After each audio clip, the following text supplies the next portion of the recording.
Ladies and gentlemen, welcome to the new workshop. So there's a story here. It's been over a year since I shot my last video, and which still hasn't even been posted because I just didn't have the time.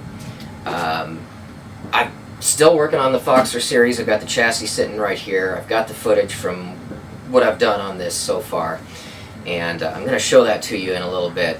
But first, I just wanted to explain what the heck is going on here and why I've been off of YouTube for so long. So, back in 2021, I had been working for an electronics company for a while, and I knew that there was going to be a promotion available, an opportunity coming up. I just didn't know when. And so in December of 2021, my boss called me into his office one day, and he said, well, we've got an opportunity for you. It's in Iowa.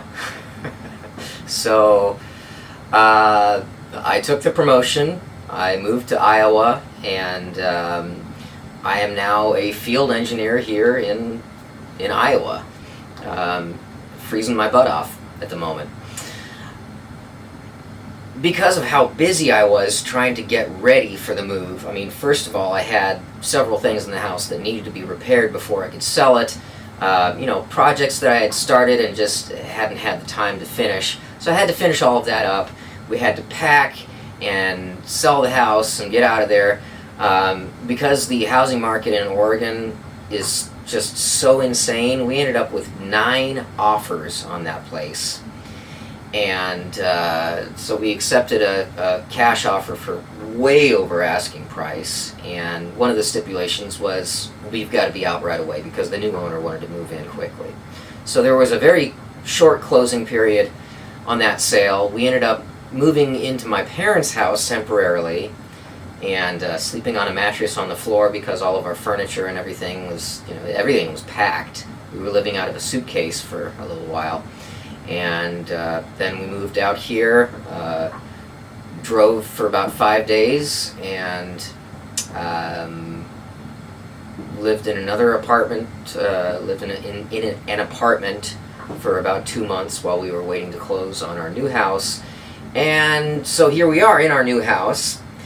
I didn't have a workshop anymore. I had an unused space down in the basement that could be turned into a workshop, and so I built a workshop here. I had to do everything. I mean, I framed it, I did the electrical, I did the insulation, drywall, built some cabinets in here, drop ceiling, everything. So it has been a very long project. It's still not finished. I mean, you can see there's the front of this workbench is still open. I am going to have some sliding doors here eventually. I just, I'm doing what I can when I can. So once the workshop is finished and it's a little less messy, I do plan on doing a little tour of the workshop because it's pretty cool. It's about half the size of the old workshop back in Oregon, but I have more space for stuff than I did in that larger workshop, just because of the way that everything is organized and the extra cabinetry that I built in here.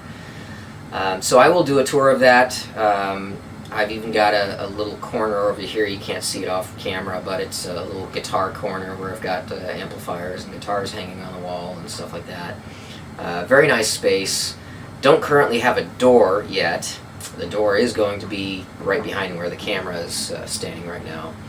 So anyway, I know I'm getting long-winded on this. I just wanted to give an explanation of why it's been so long since I've posted a video.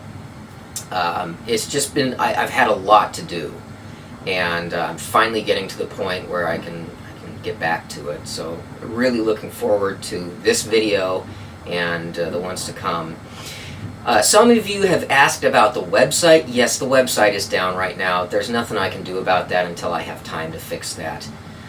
It was, we migrated to a new host and something went wrong, and I was in the middle of the move and I just didn't have the time to figure out why nothing was live anymore. And so at some point I'm probably just going to go in and rebuild the entire website from scratch. It wasn't a big site anyway, so it shouldn't take that long.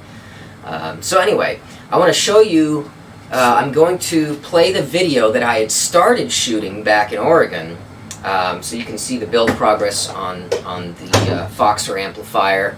And then once I've played that, I think I'll probably do a little bit more. I think what I want to do is put some components on our circuit board. So here's the first part of the video. Ladies and gentlemen, welcome back to the workshop. It's Tim for Tim Cross Electronics, and we are working on the Foxer amp again. Did a little bit of chassis work in the last video, and in this video we're going to continue working on the chassis. What I've done off camera is I went ahead and flipped this transformer around so that the wires are on the right sides, and then I straightened out the corners in this IEC socket hole here. Since I routed it with a 1/4-inch router bit, there was enough of a radius on there that the IEC socket wouldn't snap in properly. And then I drilled out a couple of, I still have a couple more holes to enlarge here, but the holes where the bolts for the output transformer and choke have been enlarged, so we can bolt those in place. And then I tapped all the points where the standoffs for the two circuit boards are going to be. I still have to add a couple of couple of terminal strips. This one is actually going to be mounted right next to the power transformer, and because some of the leads from the power transformer aren't long enough to reach where they're going, the leads are going to come out of the transformer into this terminal strip, and then separate wires will be coming back off of the terminal strip and around to where they need to go. So that'll give me all the room I need, since I can just cut longer wire if I need to. A couple more terminal strips will be installed by the input jack and one by the first preamp tube socket. Now I've also cut a piece of plexiglass. This is looks like 16th inch. I think it's 16th inch plexiglass. This is going to be the faceplate. And what I'm going to do with this is I will screen print all the labeling for the controls, and then I'll paint it black over the back of that so that the paint will be against the chassis when it's mounted. And so that's not something that I can do today. I still have to burn in the screens for those. That'll be in the next video. And we can't mount any of the pots. Well, we can just kind of test fit things, but we can't wire anything to the pots until I've done that. So that will also be in a later video. So let's go ahead and get started on this. Now I've got two spots where some grommets have to be installed. This one is where the half of the wires from the output transformer and the two wires for the choke are going to be passing through, so this needs to be a little bit larger. This one just has the two output transformer secondaries coming through, so I'll use a smaller one for that.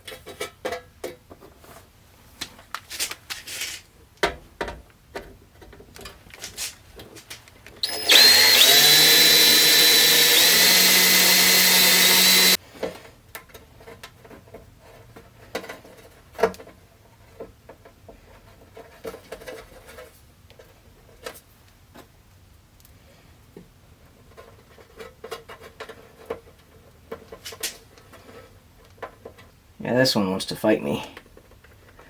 I think I probably need a slightly larger hole.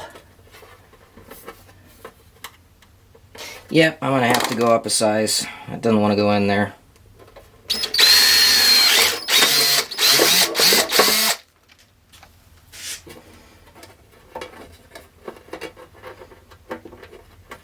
Yeah, it's more like it.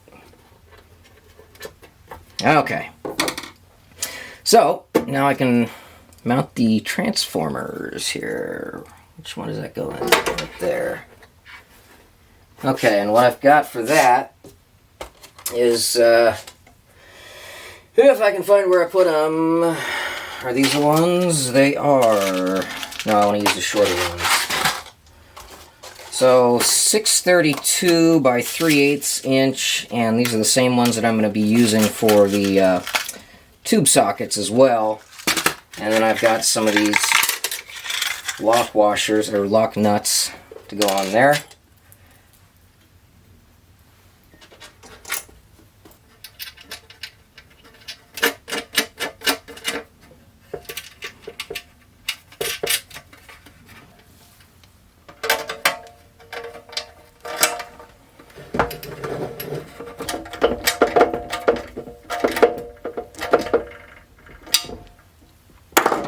That's not going anywhere.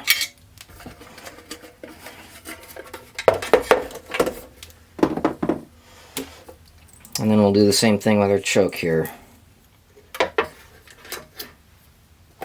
I kind of have to hold my fingers against it when I flip it up so that the screws don't fall back out.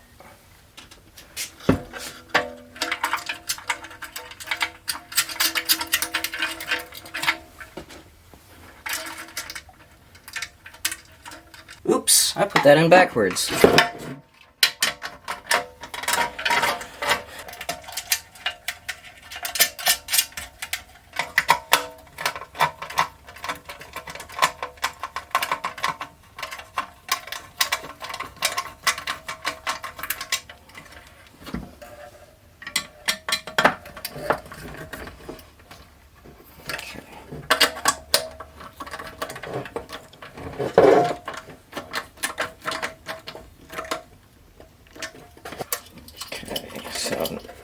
Oh, you gotta be kidding me. I pinched the wire underneath this.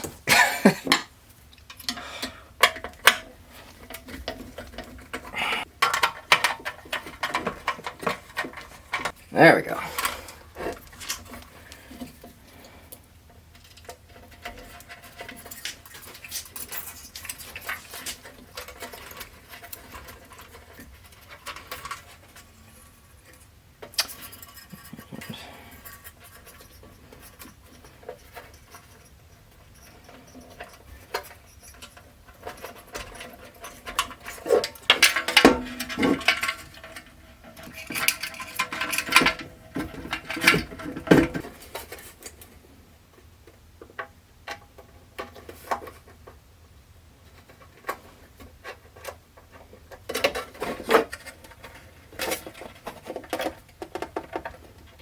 So now we can start putting the tube sockets in.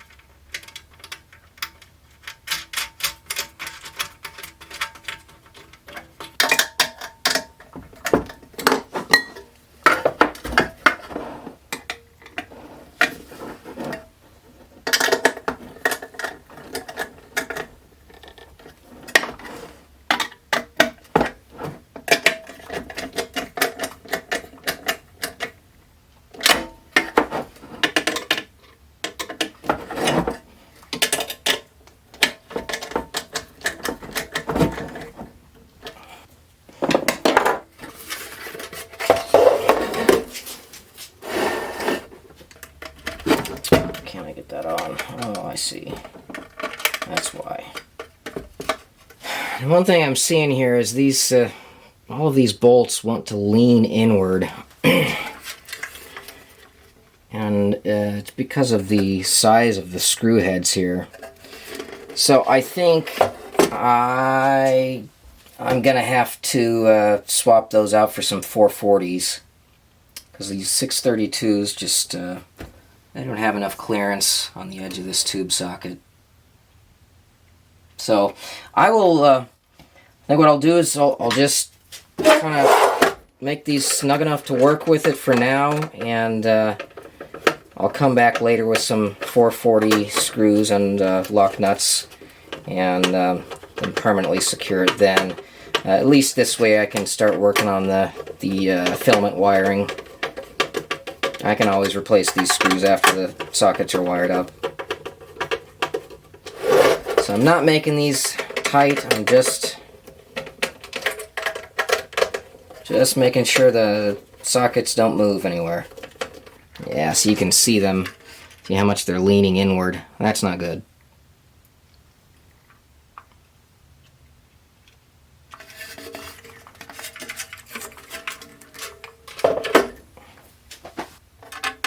I'm going to have to be careful with these standoffs because the thread doesn't go all the way to the edge there. There's a little spot where there's no thread. So if I try to torque these down too much, there's a chance I could just strip the chassis. So instead what I'm going to do is I'm going to get them kind of tight and then put a drop of Loctite on there. This Loctite is very thin stuff, which it kind of has to be in order to work. It's got to be able to get down into all those little cracks. It also means that it tends to be pretty messy stuff and hard to be precise when you're putting it in there. So a little extra cleanup time, but it'll be worth it in the end because I'll know that these standoffs aren't going to come loose on me. Right here you can see some of the Loctite came through to the other side, which is a good sign. That means that it's soaked into the threads and it's going to hold them very securely.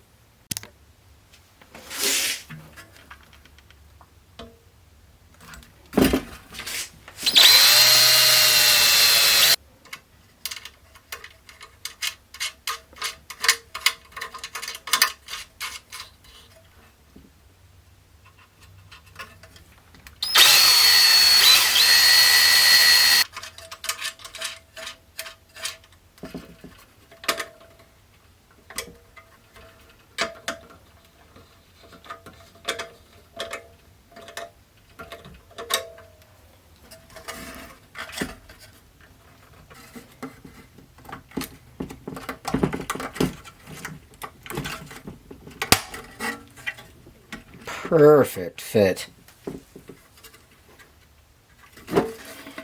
Okay. Well, I was going to wire up the filaments on these, but it just occurred to me it's probably a bad idea to do that before I've got the control panel finished, because the filament wiring is also going up to the jewel light here. That could end up making more work for me in the long run if I try to do that now. So I will. I was planning on doing the control panel as a separate video, or as part of the next video. I guess I will do that as part of this video. That just means we get to see a finished control panel a little bit sooner. There's also going to be a second panel on the back here so that we can label the fuse rating and our output jack and the what is this? The bias switch for switching between power tube types. Okay, it turns out that I did have some 440 screws here. I don't have the free spinning lock nuts like I'd like, but with some Loctite on there, they are going to be pretty secure. They're not going to go anywhere, so I'm not concerned about that. Okay, now I've got these preamp sockets bolted in here properly, and once that Loctite dries, that'll be pretty solid. And you can see the screw heads lay nice and flat, so nothing's going to look wonky here. Now the question is, just how cool is this going to look when we get all the tubes in here? I have to know. You know I can't wait. Oh yeah.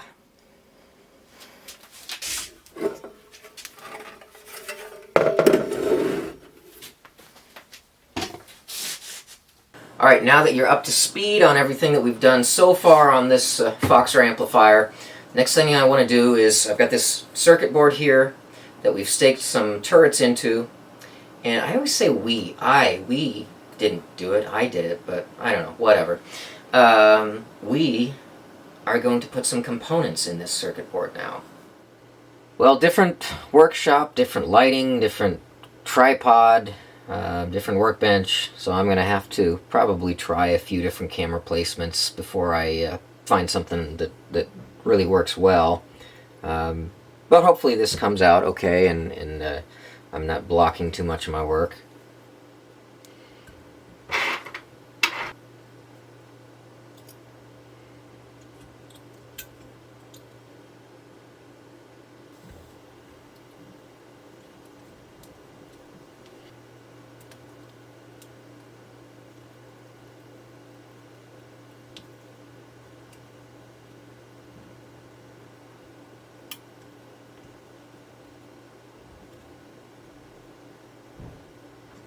Since this is intended to be a pretty build, I'm taking extra time to make sure that everything is, centered between the turrets and everything looks nice. So progress is going to be a little bit slow, but if the objective is to look really nice, then I suppose it's worth it.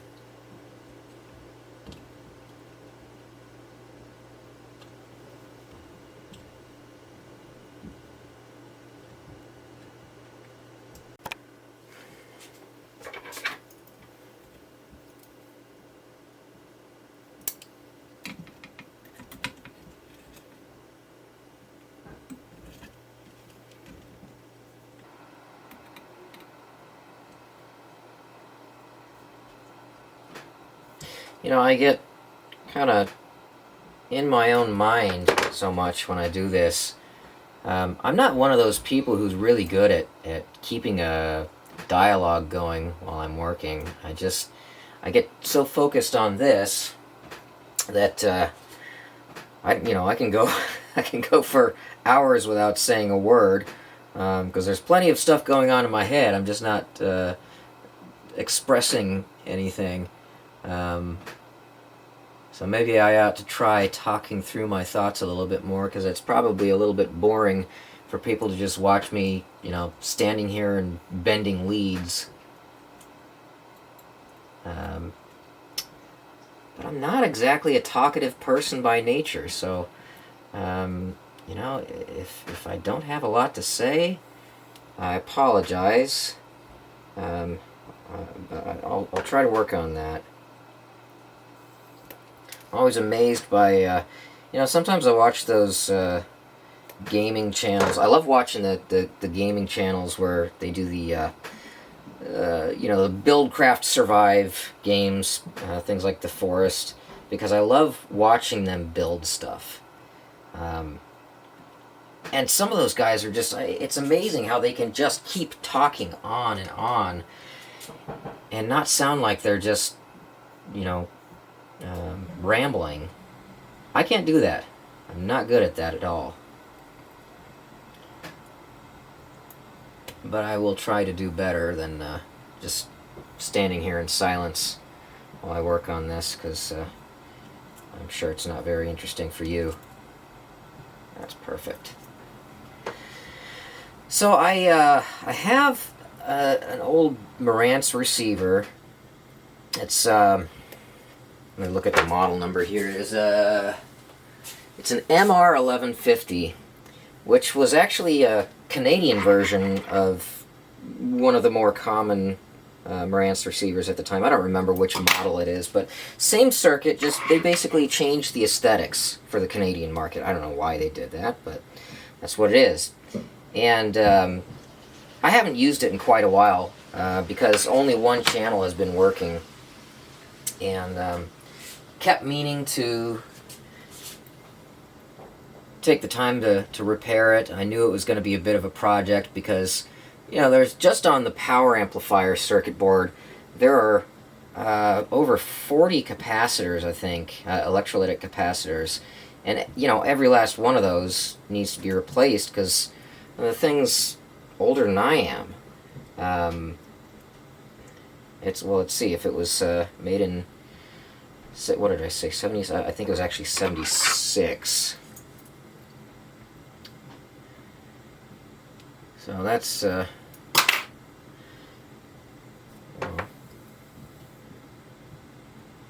sorry, can't do subtraction while I'm doing this.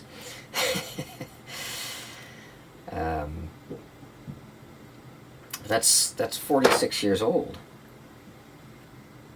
And those capacitors typically are expected to last about 20 years. So, I got it out. Oh, that's not even, is it? I got it out, and once I actually had a workbench to work on here, I got it out and took it apart, and I was starting to kind of just take stock of what capacitors I needed to order so that I could repair it. And I happened to notice that every resistor in there, except for two, were all quarter-watt resistors. there were two resistors in there that were half-watt resistors. They happened to be on the power board right by the output ICs, and they happened to both be half-watt carbon comp resistors. And I thought, you know, a nearly 50-year-old amplifier, I bet those resistors are off value a little bit. I measured them, and sure enough, one of them, which was supposed to be a 220 ohm resistor, was measuring 2.7 ohms. So, that's going to throw things off a little bit. So I replaced those two resistors, and it was working perfectly after that. I'm still going to go through and replace all the electrolytics because it just needs to be done, but it just, you know, there's an argument to be made for not using carbon comp resistors in an amplifier, especially the newer ones, which just, they don't have the same distortion characteristics that the older ones did. They've gotten better, which means in terms of generating second-order harmonics, they've gotten worse. They don't distort as much as the old ones did, so they don't give us the second-order harmonics that we like them for. They're probably just as noisy, though. But anyway, this is, you know, there's a reason that I chose not to use carbon comp resistors in this amplifier, and I'm instead going with carbon film. They're going to be a lot more reliable. Metal film would have been even more so, but I know how a lot of people feel about metal film resistors in guitar amplifiers, and this was, you know, I wanted it to be kind of a little more of a crowd pleaser, so I went with the carbon film, and I've got some mica capacitors that I'll be using. I'm using the Sprague cathode bypass caps. You know, I don't think it makes for a better amplifier, but it's what people like, so that's what I'm using. Okay, I almost had a heart attack here, because I'm looking at these turrets. The next capacitor that's supposed to go on here is this mica capacitor, and there's no space for it. And I thought, oh my gosh, did I really just order these circuit boards and forget an entire row of components here? Nope, this capacitor wasn't supposed to be in here. This is the output coupling capacitor from stage 1, and this one will be the Voxy input. So this is actually supposed to be oh, come on, this is supposed to be that 47 picofarad mica coupling capacitor. Why isn't this heating up? Come on. Okay, put a little more solder on there first. Maybe now it'll work.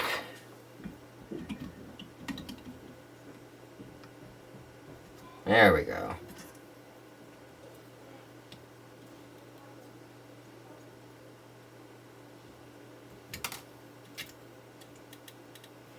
Okay, that's what I should have had in there.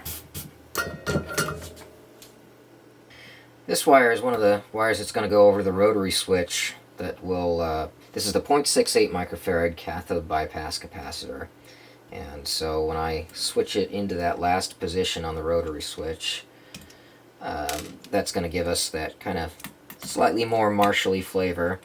I was looking at the, I was looking at the curves on, I use tone stack calculator. What is that? Who makes that? Hang on, I gotta check. Yeah, that's Duncan's tone stack calculator. I couldn't remember that, but anyway, I use that a lot. That is such a useful tool. I'm sure a lot of you have used it as well. But when I was looking at the curves, comparing component values and just seeing, you know, how close these different switching positions were going to get that tone stack, the second somewhat more Fendery position on the rotary switch, it'll actually be the third position on the rotary switch, it's already very close to the Marshall tone stack curve. So And obviously, I mean, that makes sense because the 5F8 and 5F8A were very similar to the early Marshall circuits. That's pretty much what Jim Marshall copied. So it makes sense that they're very close to each other in that regard. But anyway, I think adding that .68 cap in there is going to work out really well. So we'll have the first position will be as voxy as we can get it. And the second position is going to keep the 100K slope resistor from the Vox tone stack, but it's going to change the treble capacitor. And that I want to say some of the correct me if I'm wrong. I mean, I'm not a great Fender historian, but I thought that the real early Bassman and Tweed twin amplifiers actually had a 100K slope resistor. Someone tell me if I'm right about that. Maybe I'm just remembering something completely different. But anyway, that will probably work really well for a Fender-y sound anyway. You know, your typical blackface circuit is using a 100K slope resistor.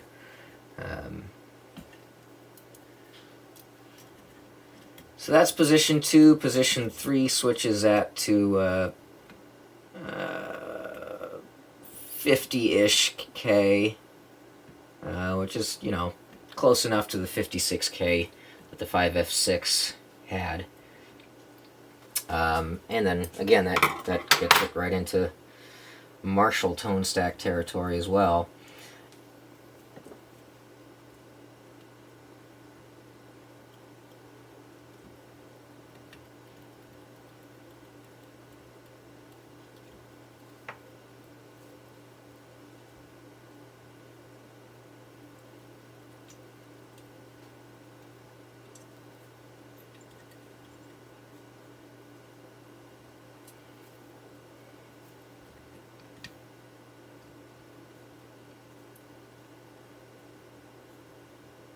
One of the problems with working with turrets is that if you don't really load these things up with solder, they don't look very nice.